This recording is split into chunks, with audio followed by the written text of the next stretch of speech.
Good evening. Good evening. How are you? Tayla made real estate easy.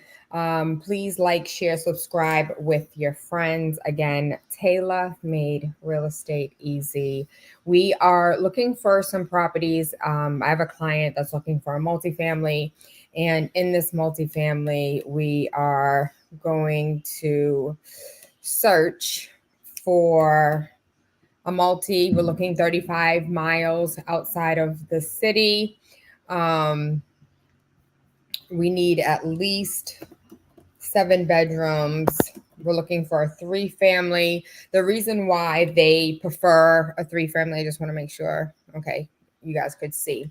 The reason why they prefer a 3 family is because when you are purchasing a single family, you are purchasing what you can afford, what whoever you and whoever else is on your loan, what you guys can afford based on your income. When you purchase a multifamily, a 2 family, it is what you can afford plus 75% of what you would receive in rent from your second unit. But if you get a 3 family, you can now afford what you can afford, and 75% with these other 2 units would yield you in income. And so looking for a 2 family really doesn't work for a lot of people because that additional income doesn't always cover the full mortgage, and they themselves have to cover the remaining. For example, you are purchasing a home for $1 million. You, out of that $1 million, the monthly mortgage is $10,000. That $10,000, let's say, for instance, is a 3 bedroom, 2 bath. You can rent it out for $4,000 a month. What does that mean you are covering yourself? 10,000 minus 4,000 means you're coming out of pocket $6,000 for this 2 family. Let's keep the same numbers. You're able to find a multifamily for $1 million. It's 10,000. These aren't real numbers. These are just, conversational. That's $10,000 a month. Unit 1, you get that $4,000. Unit 2, you get $4,000. So where does that leave you? What are you paying? $2,000. You went from paying $6,000 a month for your mortgage to $2,000 a month for your mortgage. And that's why these particular clients are not looking for a 2 family. They're looking for a 3 family or a 4 family to minimize their liability on what they have to contribute to the mortgage. And so I just want to check to see if we have any questions. So far, so good. All right, so we're looking for 7 bedrooms minimum. Hoping that one of the bedrooms would yield a 4 bedroom, because they do need one of the units to have more than 3 bedrooms. Or like, remember we talked yesterday about a double parlor or a living room, dining room situation where you'll be able to turn one of the rooms into a bedroom. And so 7 bedrooms minimum, 3 bedrooms minimum. And we're looking with, let's do a map. Let's do the map version. All right. So I know that they want to stay within the city limits, the greater Boston. They don't want to be an hour away from the city, since both the husband and the wife work. Taunton was a little bit too far, but they were willing to look at it. Hold on. I want to cancel these shapes and draw again. So I'm looking in up north, right? And the reason why I'm looking up north is why not? Most of the greater Boston is located here. This is considered our greater Boston. And so Let's take them out, see if we can find something. I'm trying to not hit this corner. They don't want to be in Pravi. They don't want to be in Rhode Island. And they don't want to be too far. I know Plymouth was too far for them because I already asked. That brings us to 163 properties. Let's confirm that we're looking for multifamilies. We know that their price range is $1 million, but let's take it up, 1.1. Maybe it's something that's been on the market for a little while and we can possibly bring it down and find a nice little happy medium. All right, so we're looking at 20 units. For me, a multifamily, a 3-family should have at least 3,000 square feet. If you have a 3-family that has 2,500 square feet, you're looking at approximately, like, even if it's a 2-bedroom, you're looking at 800 square feet, which is rather small. And so I like to do 3,000 minimum square feet. So that way we know all floors have a minimum of 1,000 square feet, which knocks off 4 of those properties. And so since it's only a 4 property difference, let's bring all 20 of them back into the fold and just take a look and see what we find. Again, they do love the fact that this would probably be this nice little 4-bedroom right here. 4-bedroom. The other unit is a 3-bedroom. These ceilings, these pitch ceilings probably would not, but also for this pitch ceiling, this is for the 3-bedroom. So they would be on the first floor. I know they wanted to be mindful of being on the top because they really didn't want too many people on their head. This is a 4-family, a 1-2-4-2, 2,600 square feet, which makes this rather tight for a 4-family, especially since 2 of those units are 2-bedrooms. This is out in Hull. This is going to take a little while for them to get to because Hull is one way in, one way out. This one has been on the market for a while. So this right here looks absolutely amazing. What? For 700, for 800,000. So they are selling the plans. This is approved plans that they're selling. So you'll be purchasing the land with the plans. This does not, now you got to build the house, right? And so that's why it's been on the market for as long as it has. Can you guys see, do we need to increase? I want to make sure that you guys can see properly. Let's pull this out for a minute.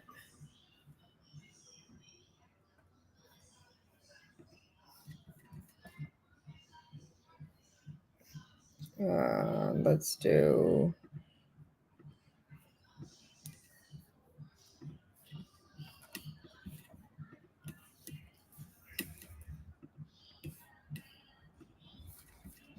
Okay.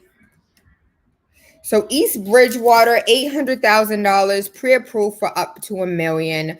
4 bedrooms, 2 bathrooms. This one has been on the market for 220 days.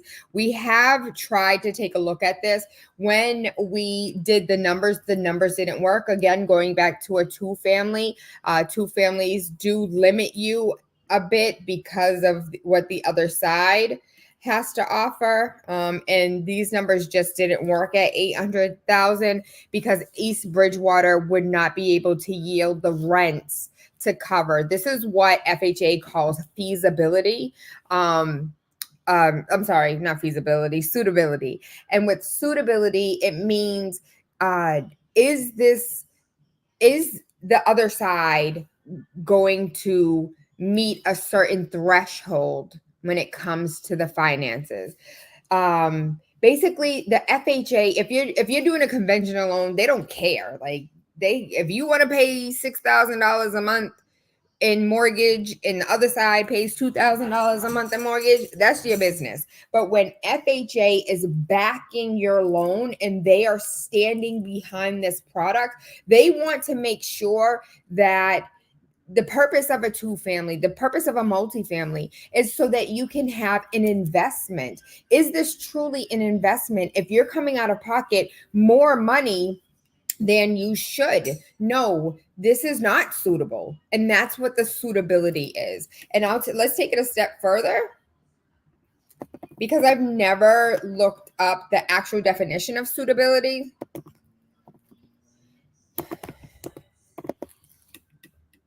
So suitability FHA guidelines.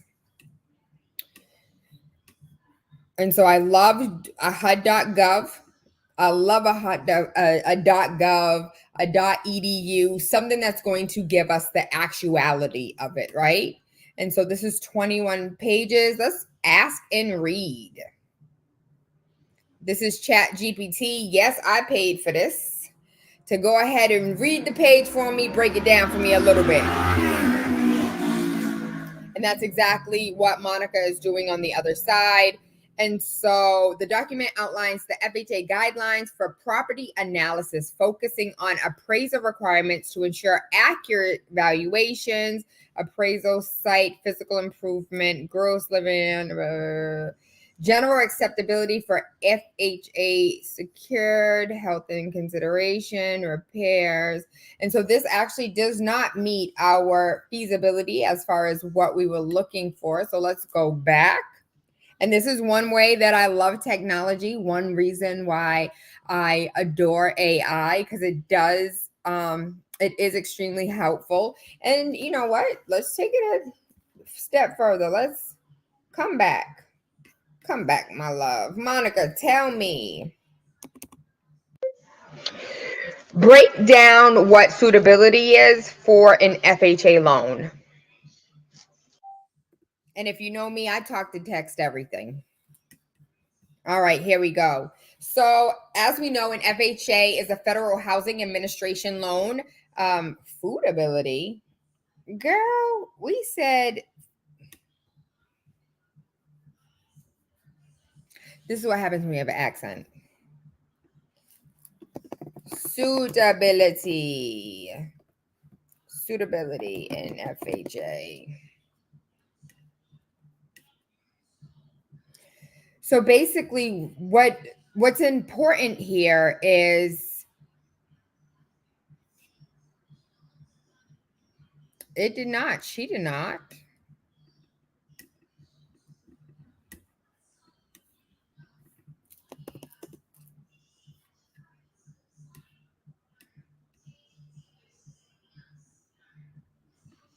So just for ish and giggles, right? Because if you had any questions, let's get them answered. For an FHA, the minimum is a 580. Am I going to let you move forward with a 580? Absolutely not. We're going to get your credit score higher. The higher your credit score, the less money you're going to end up paying in interest. 3.5% down. That 3.5% is towards your down payment. There is an additional, sometimes up to 3% for your closing cost. Are there grant programs? Yes. Is there help out there? Yes. But I want you to mentally prepare for at least 5%, in the sense of 3.5% is going to go down for your down payment, but you also have closing cost. Your FICO score is between 500 and 579. They're going to be looking for 10% down. We're not even going to talk about nothing in the 500s. We're not even going to talk about anything in the 600s, because I want you at a 680 minimum. 750 is my comfortability. That's where I want you to be. And FICO is very different when you're looking at your Vantage score. Your Vantage score has nothing to do with your FICO score. Now, a lot of the credit cards that we engage in allow us access to our FICO scores. That's the score you want to pay attention to, because your Equifax and your TransUnion may be extremely different from your Experian. And so that's something to also be mindful of. Debt to income ratio is at 43%. That means all debts across the board. And this is where a lot of people are finding difficulties, especially when it comes to all of these student loans and the gross amount of interest that they're paying on these student loans. The home must be the borrower's primary residence, and the borrower must have steady income and proof of employment. And so I was trying to look for us for the FHA suitability standards. And so maybe standards is what I was missing from here.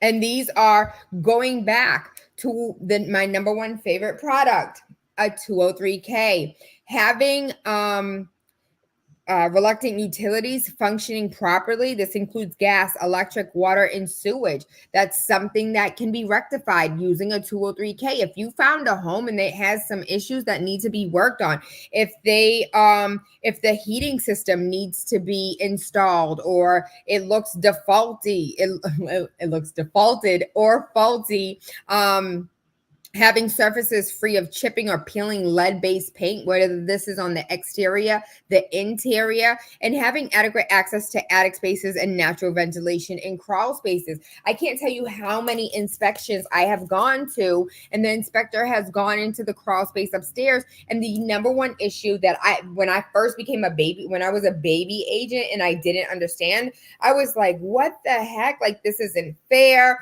What's going on? Why do all of these houses lack the ventilation? And what I learned was it's not like a lot of these houses that are 100 plus years old, ventilation wasn't something they were taking into consideration. Now, today when we build, you can see like the vent from the bathroom sticking up, you can see the vent from the stove, and that type of ventilation to let the heat from the inside out. Now, again, I am not, let me be clear, because I'm not an inspector, I'm just a real estate agent that has learned a couple things throughout my years. And one of the things that I learned is you definitely do want some type of ventilation in that upper space of the attic. If there is no attic, then you're fine. But if there is an attic and there is no ventilation, as a baby agent, I am remorseful that I allowed clients to walk away from a home because the lack of ventilation. And an inspector is going to do the one thing that you wish you had when you were dating. You're going to sit down and he or she is going to go through everything that is problematic, and not just a problem, but could become a problem in the future. And so imagine being on a date and someone's like, listen, I'm a mama's boy, I'm definitely going to go run to my mother, and you probably can't cook better than my mom. And you're like, I don't think this is gonna work for me. This is just like, I have trauma that I haven't healed from yet, so I might get a little aggressive and call you out your name sometimes, like going down the list and telling you all the issues, all the problems, and then you can make an informed decision about whether or not you want to move forward or you want to turn around and run. And so with these with this particular problem, you can 203K that. It's literally like a $500 problem. You get somebody to go ahead and put a hole in the roof, do some ventilation. It doesn't even have to be a hole in the roof. It can be a hole at like the peak of the house, like how they have that little window right here, and just let it breathe. Let the attic breathe in order to save and preserve the life of the roof. So if you didn't know, I hope you learned a little something. Again, this two-family East Bridgewater, the numbers just don't work. We've taken a look at it. This is the one, so they say, well-maintained three-family.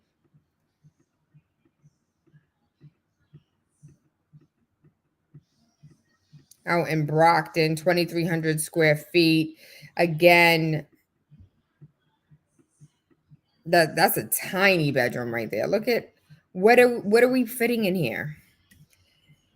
That particular one wouldn't work for my client. 850 two family in East Boston, 2600. We're looking at approximately 1300 per unit.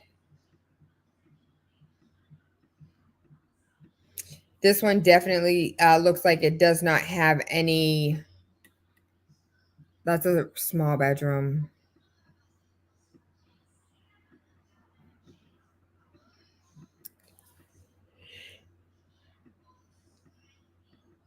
This most likely won't work for them either. Okay, 323, 4,000 square feet, 875,000. Has been recently remodeled. Okay, Columbia, I see you.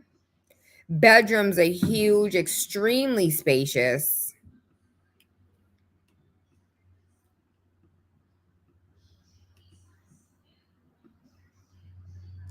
I love this basement for them. Yes. Let's go ahead and save this somewhere.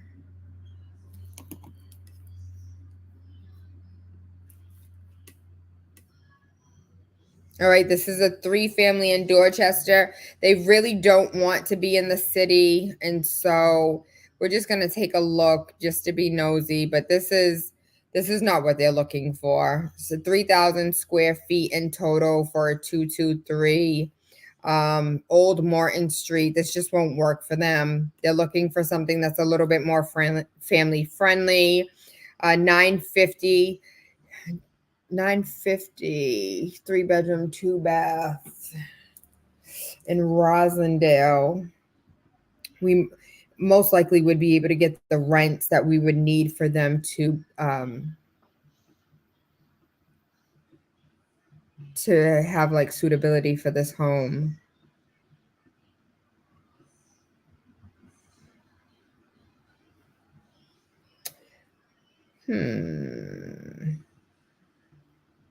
Let's just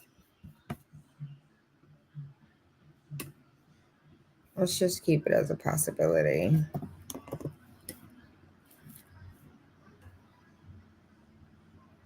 Everett.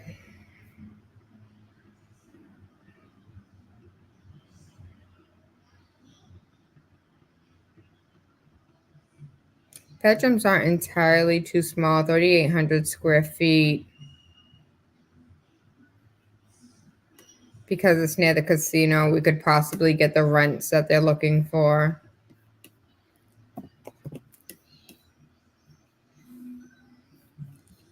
Where are we in our list? We're coming to the bottom of our list. Copeland is still up here.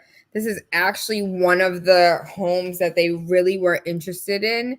We thought we lost it. I'm like, we might have to go on and put that offer in. Do they have any? Let's see. Good evening, Vanessa! Exclamation point. Do you have any availability this weekend or possibly Monday or Tuesday for me to walk through the home? Question mark.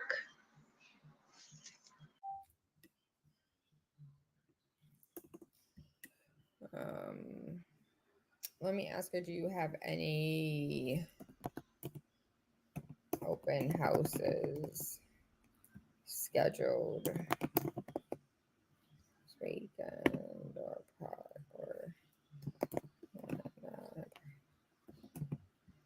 possibly stop by? I know this was heavy on our list. And sometimes after you've been in the market for so long, you can get discouraged. And I really do feel with Copeland Street, it was a little bit of discouragement because we've been looking for so long, like, oh, someone's going to scoop that up and run away with it. At 3,000 square feet, I'm assuming that the bedroom sizes are a little on the small side. One of the things that was appreciated was the the yard and being able to have that outdoor space, which is not considered living space, but it does give you additional space. I'm just taking a look at this roof because it kind of looks like it bows a little bit. Again, I am not an inspector. I am only a real estate agent, but it looks like it bows, and I'm not sure if it's just my eyes or if it is. Chelsea 233.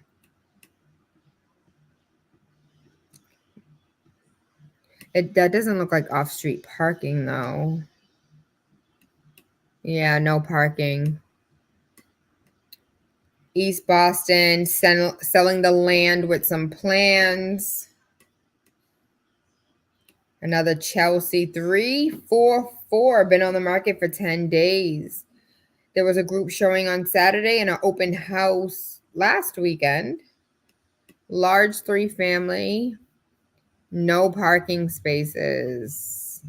So this one won't work. Okay, Malden, 223, 3600 at 1,050,000. Open floor plan, spacious bedrooms. If we do the 2-2, we're looking at 2 parking spaces. Open house this weekend.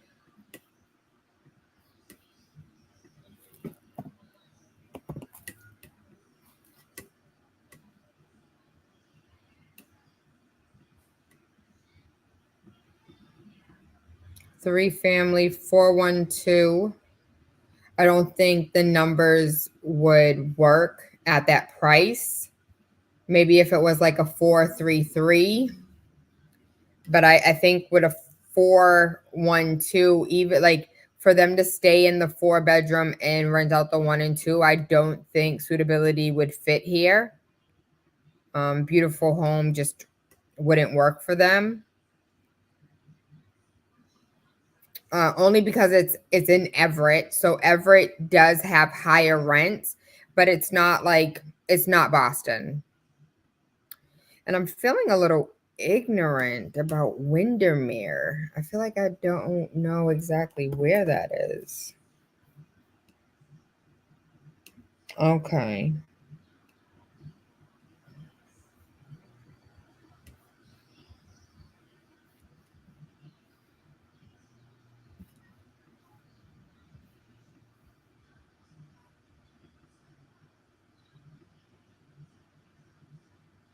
Okay. I know where we're at now.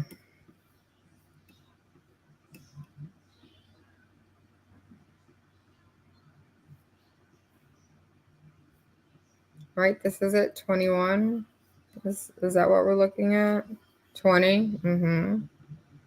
Yeah. No, it's street parking. This is during the day. Streets don't look too bad. Most of the homes do have garages. What is this? This is 21. Windermere. Tools. That was the last house on our list, and I'm just trying to take a look at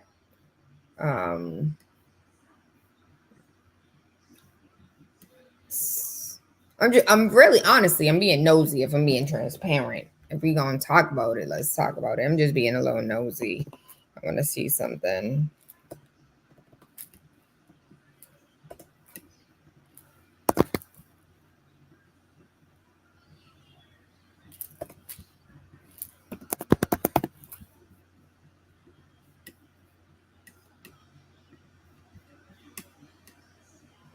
It's a single family. It's huge though. 3 levels of living, 6 bedrooms, 2 full baths, single family.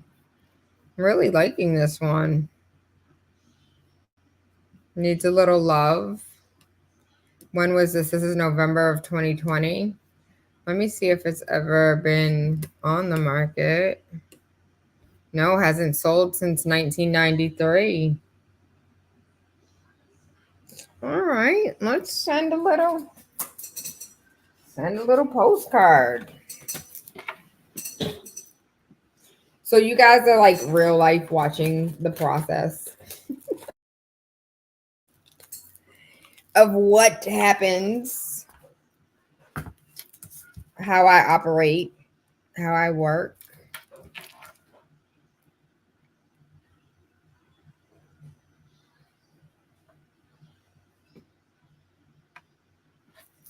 All right. And so we will come back, wrap this up. If you guys have any questions, any comments, feel free to reach out. The website, TaylaAndre.com. I hope you guys learned something today in these lives throughout the last week. I hope I'm adding value, teaching you something, helping you figure out this market, what it looks like, how to navigate it. 02125. I do thank you. I appreciate you. How do we just go on and remove this? I thank you and I appreciate you for spending some time with us. Everything Tayla Andre. And if there's anything that you're missing, feel free to reach out. And if there's something that you want me to look up, a neighborhood that you're interested in, type of property that you want to take a look at, we can do that together live. Just send it over to me either on inbox, you can email me, or you can even book a consultation online. TaylaAndre. I thank you. I love you. I appreciate you. Like, share, subscribe for everything Tailor Made Real Estate Easy.